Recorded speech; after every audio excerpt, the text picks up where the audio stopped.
Hola, buenas noches.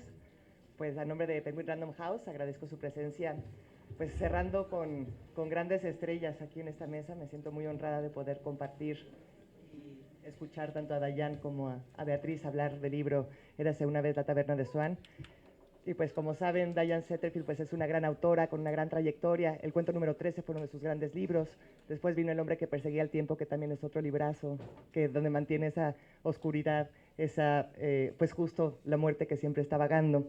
Y que ahora viene Érase una vez la taberna Swan, que también tiene ese colorido que la caracteriza ya en cuanto a prosa, en cuanto a escritura, en cuanto a atmósferas, y que siempre nos deja un sabor de boca al terminar de leerla que nos persigue durante mucho tiempo después y que siempre agradecemos como lectores. Y está con nosotros Beatriz Rivas, que como saben también es autora de la casa. Ella publica en Alfaguara, su última novela es Jamás Nadie, y pues es un honor poderlas escuchar a ambas hablar de esta hermosa novela.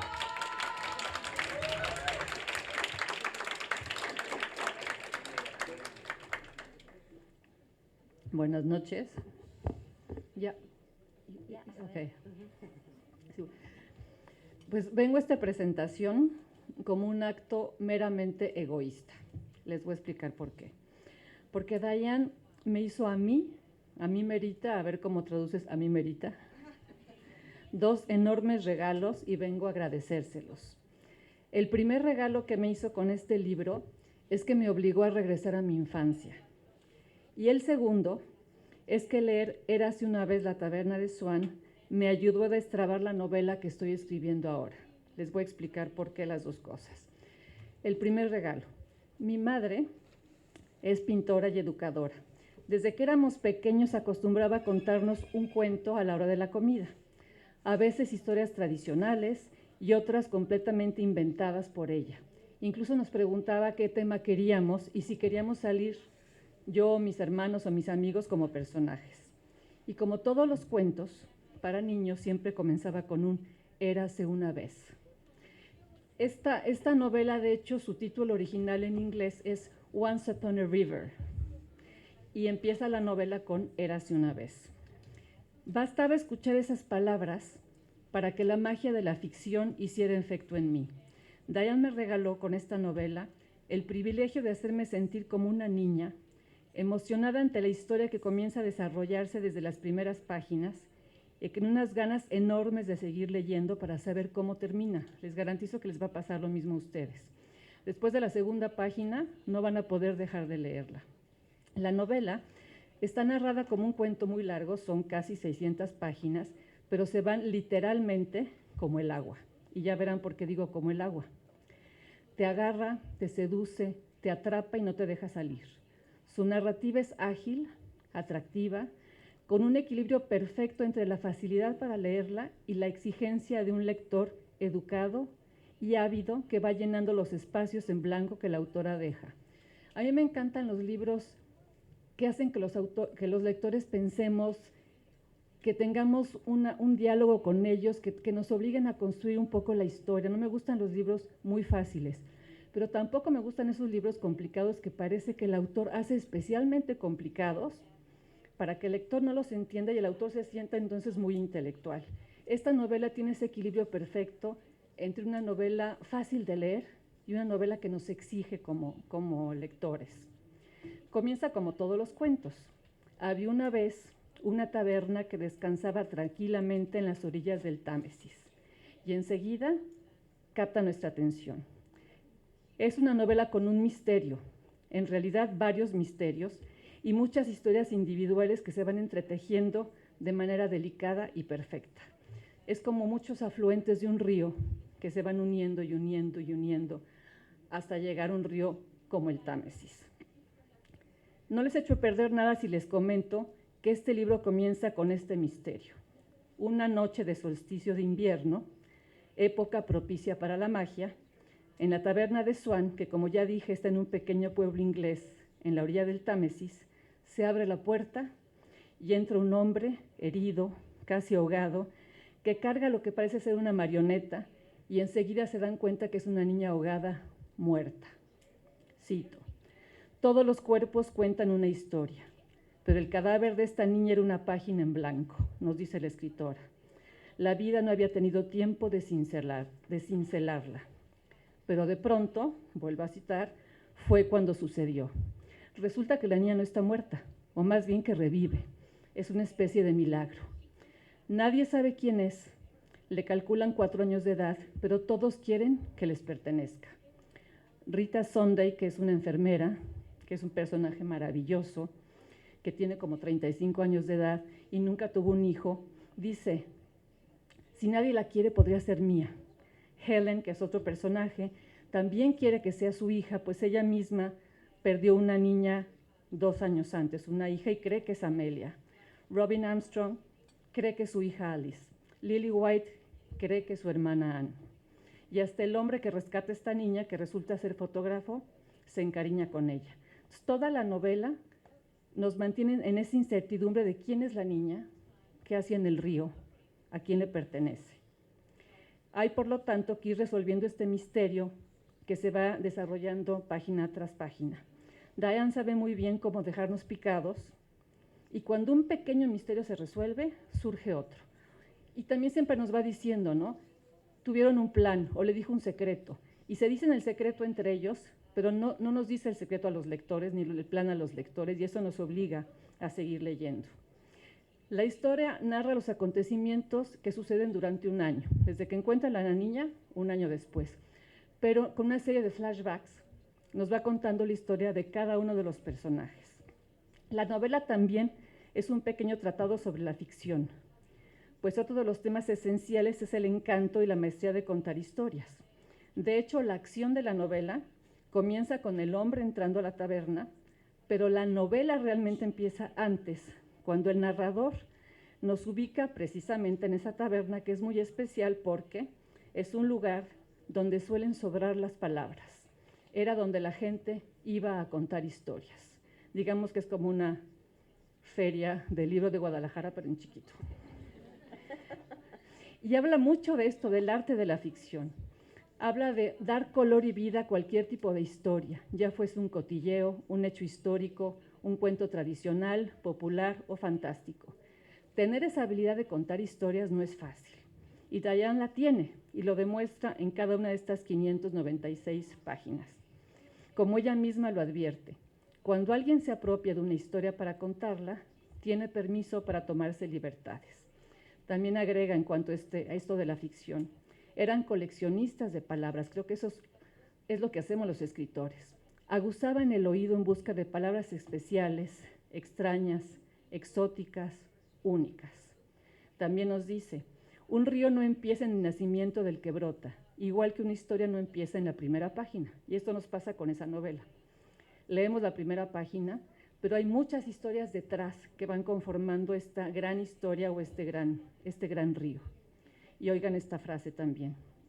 Dice, el peso de lo que uno ha dicho puede pesar con rotundidad sobre lo que todavía queda por decir y llegar a ahogarlo.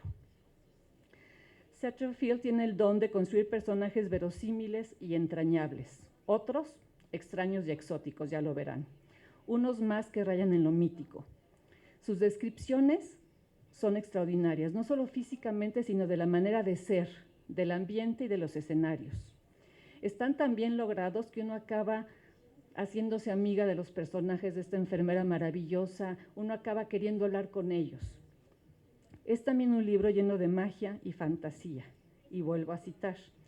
¿Acaso la realización de algo imposible aumenta las posibilidades de que suceda otra cosa imposible? Y esto se lo pregunta porque la novela empieza con un imposible, que es una niña muerta que de pronto no está muerta. Nos dice también Diane, solo porque algo sea imposible no significa que no pueda ocurrir.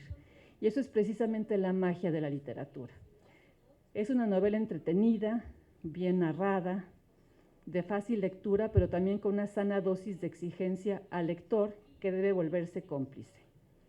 Escuchen como ejemplo algunas frases. ¿Qué clase de pozo de los deseos te otorgaba lo que más querías, sin haberlo deseado siquiera, y a la vez te volvía dolorosamente consciente de todas las demás cosas que no podrías tener? Échense, es ahora sí que échense ese trompo a la uña. También tiene algo que me gustó mucho, es muy sutil, pero tiene varias frases que tratan de romper con la misoginia, ¿no? Por ejemplo, dice, siempre lo hacía, los machos siempre quieren ser los primeros en todo. O esto, a cambio, él había cumplido con las obligaciones normales de un marido de la época. Escuchen bien, ¿eh? Le había racionado el dinero, se había bebido la cerveza que le habría tocado a ella, había pasado la noche fuera cuando le apetecía y la había golpeado. El segundo regalo, ya hablé del primer regalo, el segundo regalo que me dio Diane, como les dije antes, es que le dio vida a la novela que estoy escribiendo ahora. Apenas se está enterando. Mi hilo conductor de la novela que todavía no publico pretendía ser el océano, las olas que van y vienen, el agua. El hilo conductor de esta novela en realidad y el personaje principal es el río Támesis. Y leer a esta gran autora me hizo darme cuenta de que mi agua, comparada con la suya, está muerta. Por lo tanto, no sirve. La manera en la que le da vida a Diane a su río es magistral. Ya la leerán, pero de veras subrayen, cada vez que habla del río o del agua, es de una belleza. Cómo lo describe, cómo lo seduce, cómo forma parte de la vida cotidiana de los habitantes de Radcott, cómo se mueve, crece, cambia, se manifiesta. Es un río que respira, exhala, susurra. Por ejemplo, ante ella tenía el oscuro resplandor del río. Se inclinó hacia adelante y se agachó hasta que notó que el agua le lamía viciosamente la carne de los dedos. Otra. Los labios del río apretados sobre los suyos fue lo único que sintió.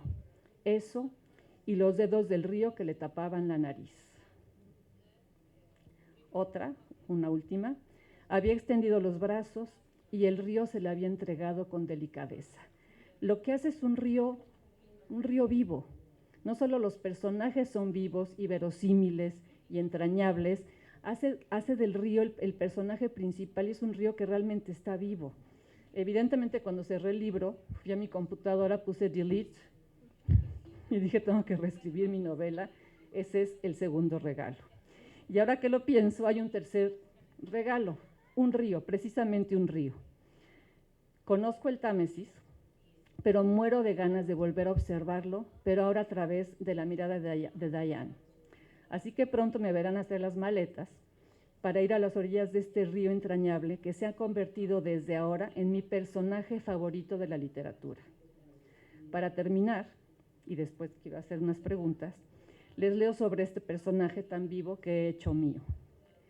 El río era demasiado inmenso para quedar contenido en un libro, majestuoso, fuerte, desconocido.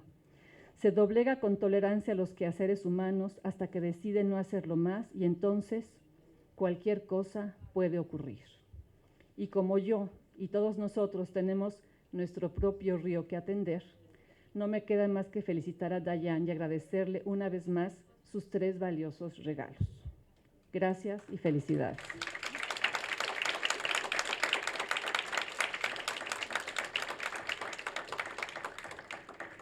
Y ahora nada más una pregunta, one question. ¿De dónde se te ocurrió la idea de hacer este río como eje central de tu novela, como personaje? ¿Y cómo pudiste hacerlo tan vivo, tan tangible, tan palpitante? I think one of the most important things to say about this novel is that the river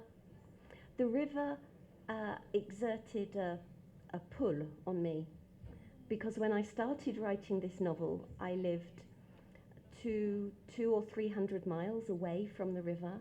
Now I live 1 minute from the river, and I think that shows you the power that this river has on my imagination now.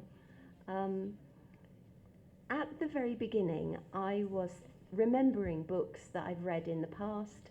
Dickens writes about the London Thames, and George Eliot has written about rivers, and I was remembering wonderful books I've read in the past, about rivers and water. And I went for a walk one day with my parents by the Thames. They live not too far from the river. And it was raining heavily, the wind was blowing, it was a terrible day for a walk. But my parents are very English, and the weather cannot stop your plans. Whatever you want to do, you do it despite the weather. So we were walking along the river, and the river, I'd never seen the river so high, so fast, so furious. And as we were walking along, I noticed that part of the bank had fallen away because the river was so ferocious. And I looked at my mum and dad, and I was thinking, is it okay for us to continue here? And on we went, because, you know, even though I was fully adult, I still trust my father for everything. And we walked on, and then some more of the riverbank had disappeared. And my dad stopped, and he looked, and he said, I think we'll go back now. And so we turned around and we went back.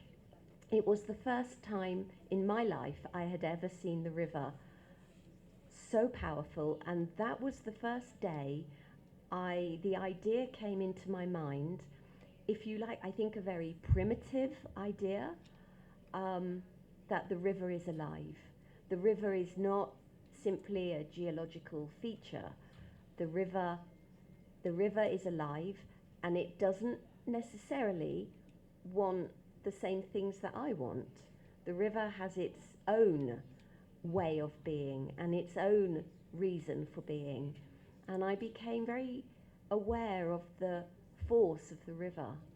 And my memories of that walk were very, very powerful when I came to sit down and write. I think that also when I'd finished writing my first book, The 13th Tale, I came back to the UK after about 15 months of international promotional travel, and decided that I needed a holiday. But it had to be a special holiday because I didn't want to see any more fancy hotels. I mean, don't get me wrong, I love fancy hotels, but I had seen too many. And so I thought, I don't want fancy hotels, I don't want to see another airport. So I took the train and I went to the source of the river.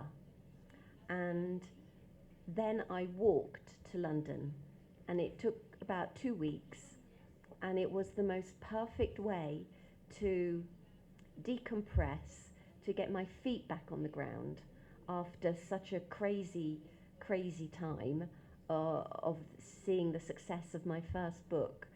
And at the end of that walk, I thought, oh, that's great. Now I can put to one side all that success and madness of that book, and now I'm just Diane again.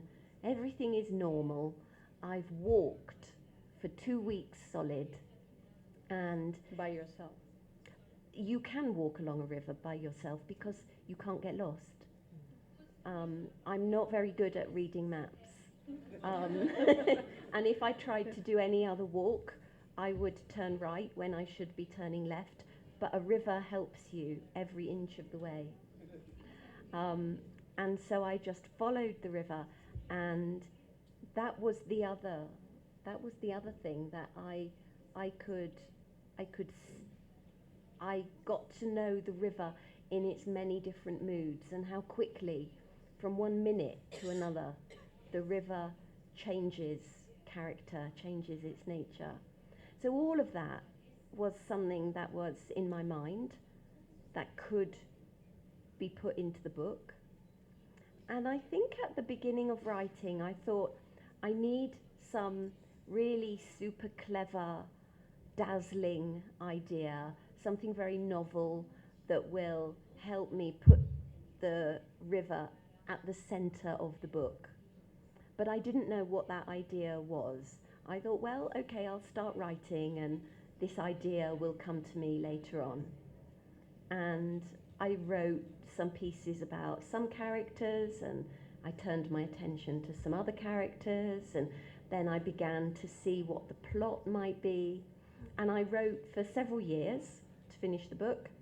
And every 3 or 4 months I would think, oh yeah, I need that special idea about the river. And at the end of the book, when I'd finished it, I thought, oh no, I forgot. I never had that amazing, clever novel idea for the river. But when I read it, I just discovered that everything I needed was there. And I think that the river has a way of irrigating your thinking. By the time I finished writing, I lived by the river. I was walking along the river every day, and without me needing to make a huge effort for it to happen, the river had simply become the heart of the book. So I think it's something that many readers really enjoy and people comment on, and people comment on very favorably that they like the power of the river in my book. But actually, I have to admit that in terms of the writing, it was one of the easiest things to do because it did everything. The river did it for me. I did very little. Me voy a vivir junto al río a ver si me pasa algo así. Además del río, obviamente hay todas unas historias que yo quisiera saber de dónde salen. O sea, no solo es el río. Hay varios personajes y personajes muy peculiares, personajes que tienen algo raro. Cada uno tiene alguna cosa extraña. ¿De dónde sacas esa imaginación para crear personajes tan entrañables y verosímiles, pero al mismo tiempo exóticos y extraños?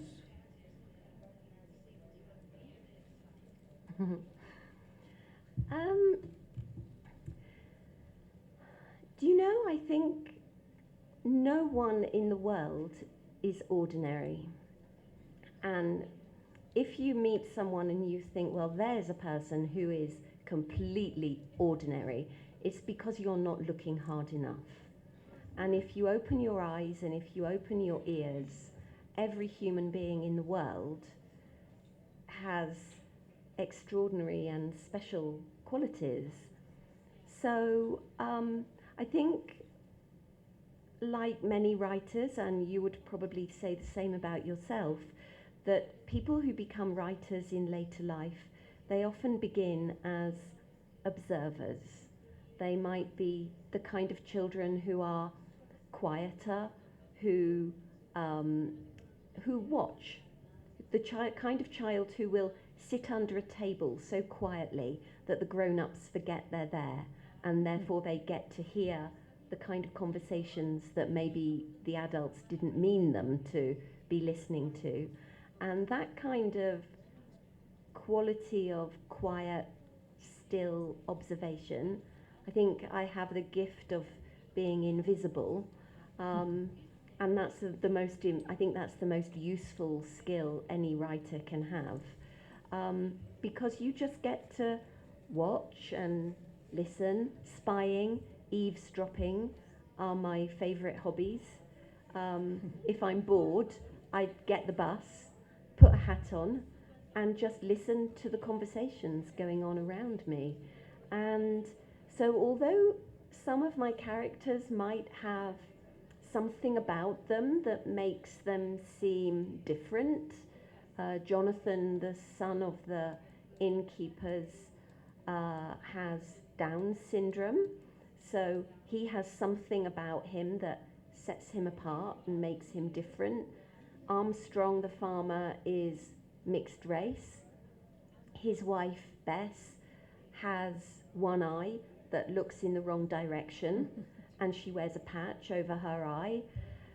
And yet, I think I wanted to write a book that would show that the people who appear to be outsiders and extraordinary and different, they have human hearts that are just the same as everyone else's, and that the people who seem ordinary and average, the gravel diggers and the labourers on the riverside farms, they all have rich interior lives. And I don't think that if my novel shows that, I don't think I'm doing something special and extraordinary. I think that to me that's just realism. That's what real life is. And if we keep our eyes open, we can see the specialness in everybody. ¿Quieres hacer una pregunta o sí? You want to open questions to the public? Yeah. También está abierto el micrófono para ustedes si quieren hacerle preguntas a Diane. Aprovechar que la tenemos aquí.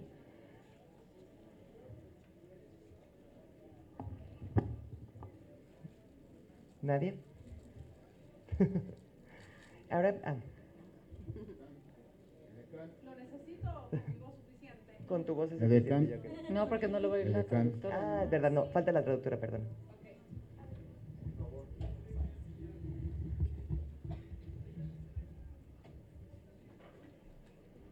I don't want to ask you anything. I just want to tell you that I read the 13th tale the month that I got engaged.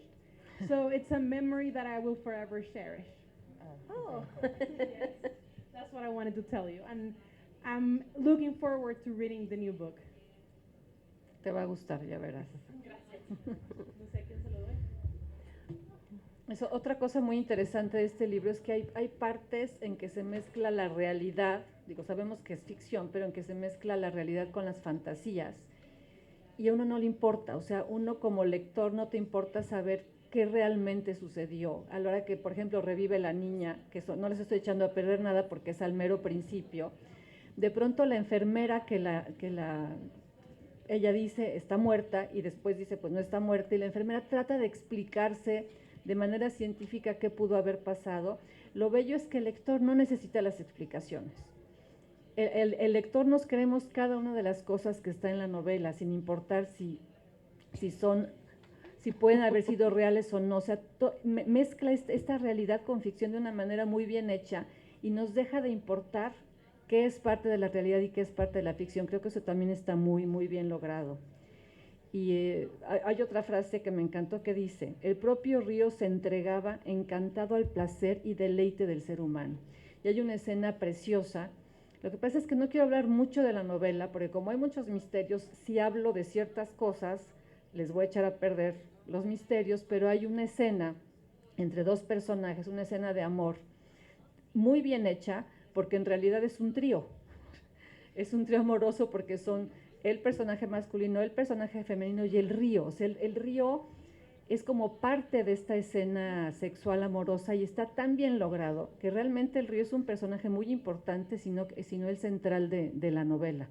Pero creo que por ahí alguien levantó la mano, ¿no? Yo ya estoy así. Hi, hello. Thank you, Diane. I just read the 13th tale. We read it in a book club, and Yeah. I really, really want to thank you because it was a great book. I think it was the greatest of the year. We read 12 books this year, and it was the best. We made so many theories about the characters and their lives, and at the end, we haven't imagined what is going to happen. It was really, really great to read your book, and I have the new one. I hope I can read it fast. I would like to ask you, which is your favorite character? Because I love John the Dick, but I would like to know which one is your favorite. Oh, in the 13th Yes. tale. Oh, that's a difficult, because you know I wrote that book so long ago. It's like it's as if somebody else wrote it. Oh, my favorite character. Well, I know. Now you have to remember that I'm the author, so obviously my relationship to the characters is different from the reader, and there's one character who made my life so easy because she wrote herself. I barely had to do any work at all.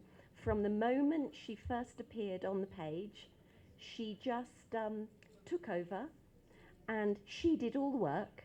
She presented me with her character, her storyline,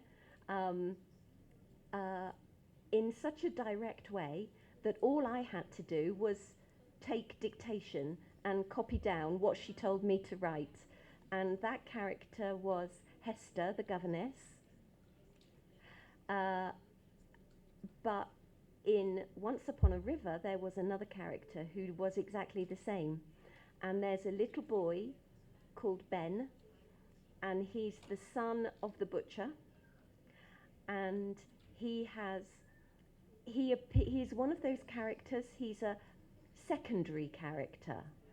He doesn't seem to be very important, but in the same way that Dickens does, I like to have these little characters present at the beginning because I've got something special for them at the end. And Ben was that character. He's such a lovely boy, and when he speaks, he takes a deep breath at the beginning, and then he says everything that he wants to say with no punctuation, no full stops. He doesn't stop to breathe, and only when he gets to the end does he go, finished. And he was a character I'm very fond of, but I have a special fondness of the characters who don't make me work too hard. So that's why I love Hester, and that's why I love Ben.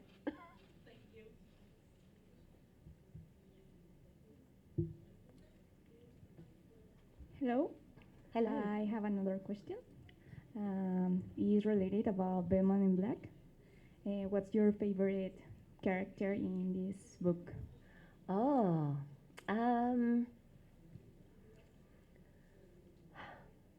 Mine is Dora. oh, that's such a difficult question because the characters work differently in that book. I think I like the rooks better than the humans. I think they were again, do you know, there's a theme here. I must be the laziest author there is because I always like the bits that are easy to write, and it was very easy to write the rooks, the birds, in that book. So that's the answer. It was so easy.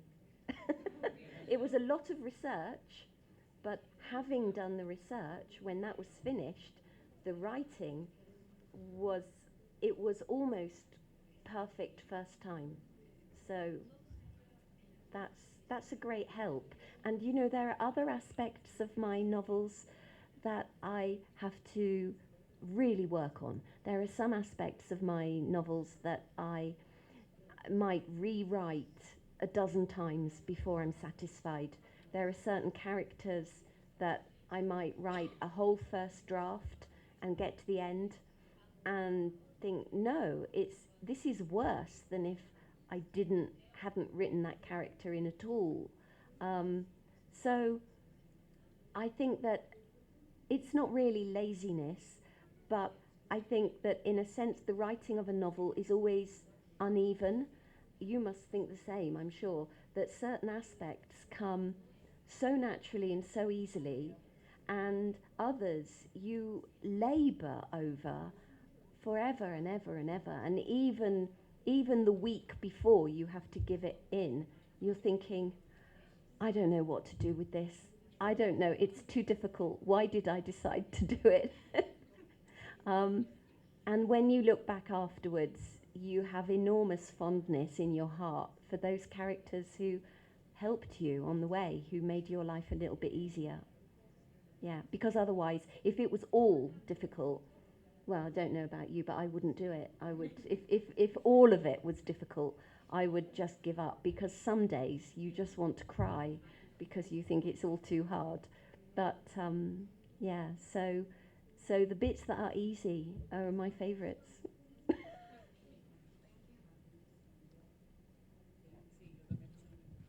Are you going to be signing books? Yes.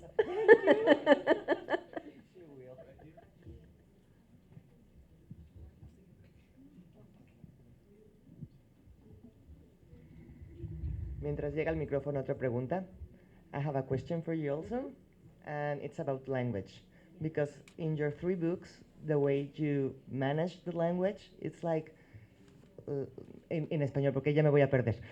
So, could you please sí, no, ya no me va a salir. La forma en la cual usas el lenguaje me parece que es muy característico tuyo, porque es como si fuera justo una burbuja que se expande todo el tiempo y tiene una maleabilidad que no todos los escritores la tienen. Esa vida que tiene el río, esa vida la tiene el lenguaje en todas tus novelas. Y me gustaría saber cómo trabajas ese lenguaje mientras tú vas creando.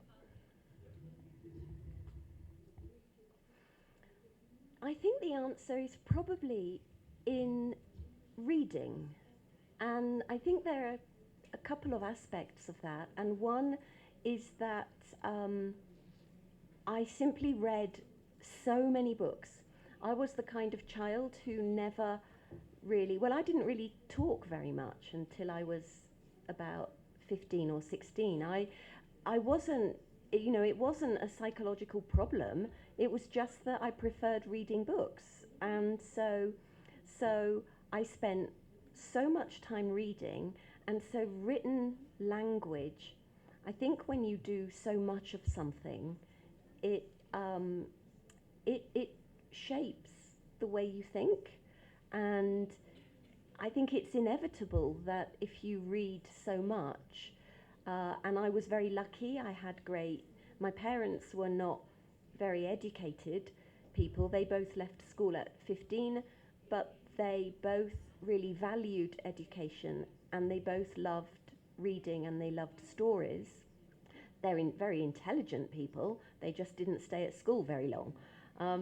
And so all of those stories that first they told me, and then I learned to read myself,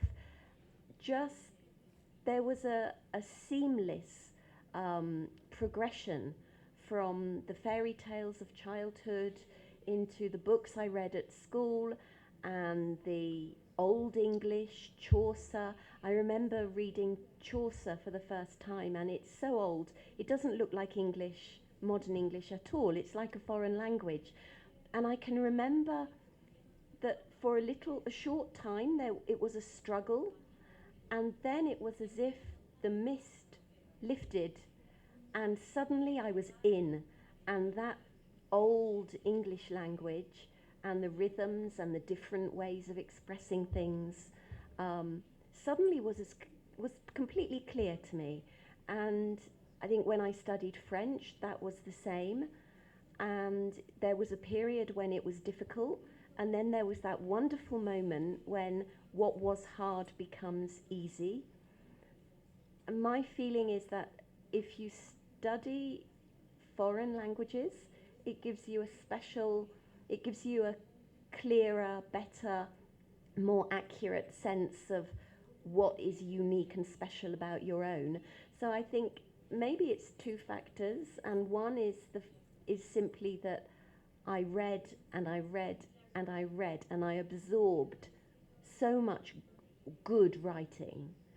But the other is probably the years I spent studying French and studying Russian, which gave me a kind of a special window through which I could see my own language. I could see it from the outside, and that's when you really understand your own language.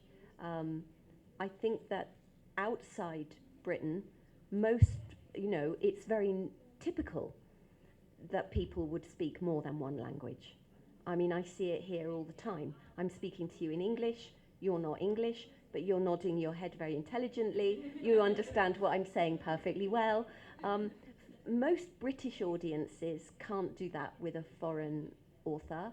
So I think my academic choices put me in a special position with my own language, and it might be to do with that.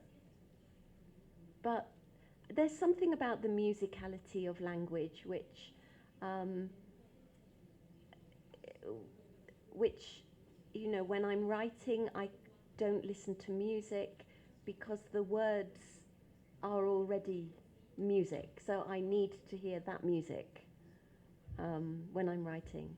And if a sentence isn't right, your ear tells you the rhythm isn't right. So I quite often use French. If I've written a sentence and I'm not happy, I go into French. In my mind, I think out the sentence in French.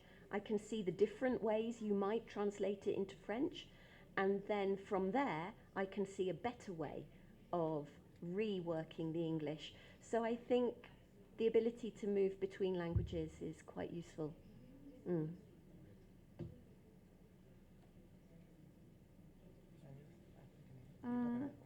I want to ask, why did you decide start writing? When I was a small child, I thought that writing... Oh, do we need to translate that into Spanish first? No, it's okay? Okay.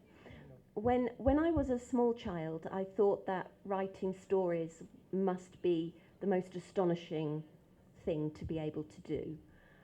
In fact, for a long time, I didn't believe that stories were made by human beings. They seemed to me, they had a quality about them that seemed more like, lightning or mountains or something, that they couldn't possibly, they were far too brilliant, far too majestic to possibly be created by a human being. And then when I understood they were created by human beings, I was in awe of the people who made them. And I knew that someone as ordinary as me couldn't possibly make a story like that, because stories were too wonderful. They couldn't be. I couldn't.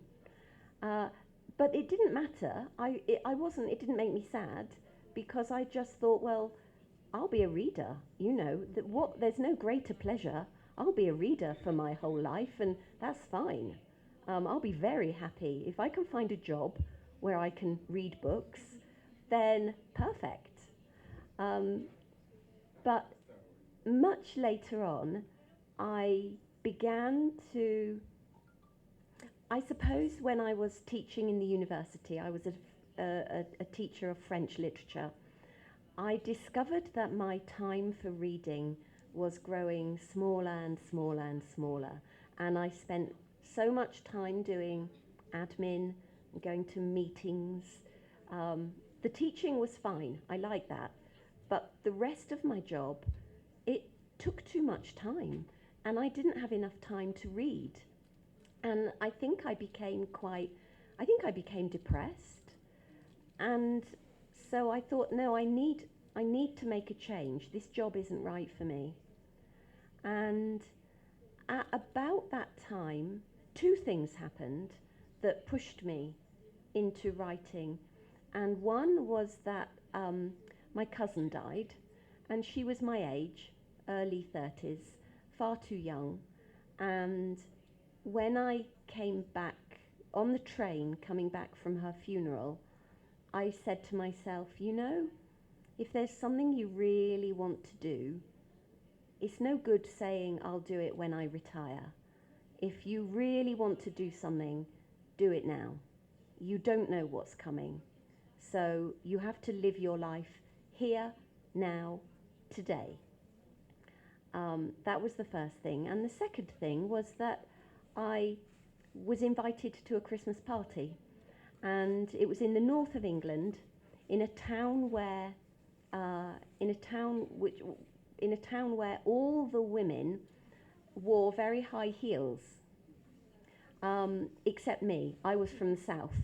And in the south, when it's snowing, you wear boots.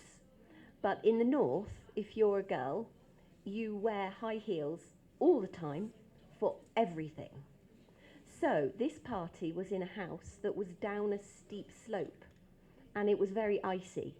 So all the guests who were invited to the party got to the top of the slope and said, "Oh no, I can't walk down there," and they went home again. But I was wearing boots. So I went to the party, and one other woman was wearing boots, and she was Scottish, which is even more north, but so far north that they have to wear boots again. And so at the party, there were just the hosts and two guests. And one of the guests was me, and the other guest was a crime writer. And I met her, and I thought, she hasn't got two heads. She looks like you or me. You know, she's got two hands, two ears, two eyes, one nose. She's just a normal person. She's not a magician. She's just a human being, and she's doing it. So that's what pushed me. I thought, well, maybe normal, ordinary people can write stories. And I needed to see that.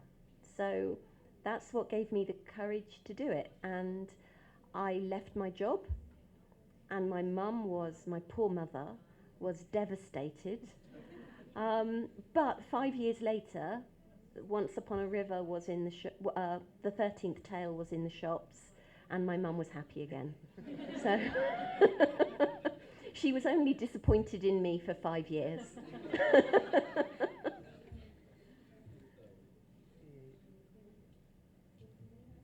Bueno, buenas noches, Diane. Primero que Hello. nada, quisiera agradecerte que estés aquí con nosotros compartiendo lo que haces. Y pues lo que quisiera yo preguntarte es más bien pedirte un consejo. Yo acabo de terminar de escribir una novela apenas en esta semana y me gustaría preguntarte... Well done. Gracias. Me gustaría preguntarte cuánto tiempo crees tú conveniente que deje pasar para poder dejar descansar el texto y poder darle una editada a continuación, y qué me recomiendas posteriormente antes de intentar buscar alguna editorial.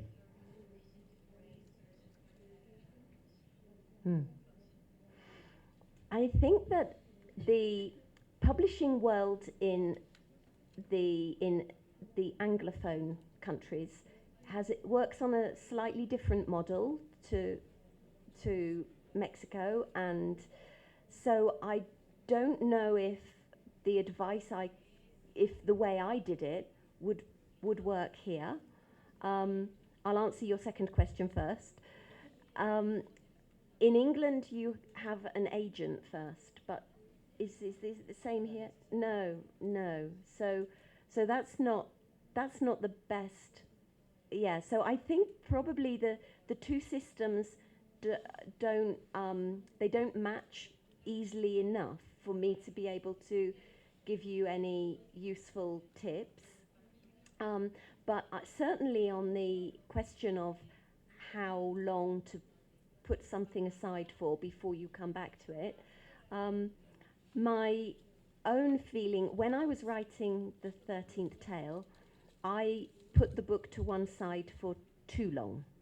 I wrote it it took me about 2 years to write my first draft, and then I was very disappointed when I read it. And so I actually put it aside, thinking, well, this is no good, I can't do it, I'm no good. And that was a rather exaggerated sort of self-critical response. I left it for 1 year before I went back to it. Now, it's not necessary to do that. I think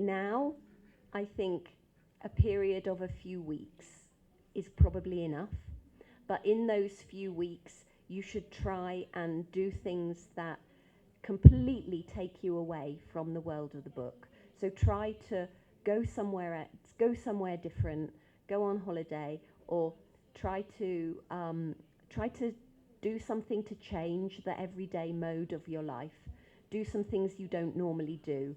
to try and put some fresh air between the you when you finish the book and the new you that comes back to it, because the most important thing is to come back with fresh pair of eyes and a fresh brain. So rest, have fun, do nice things, see friends, talk about anything except the book, think about anything except the book, and then you should be able to come back and see with a clearer vision.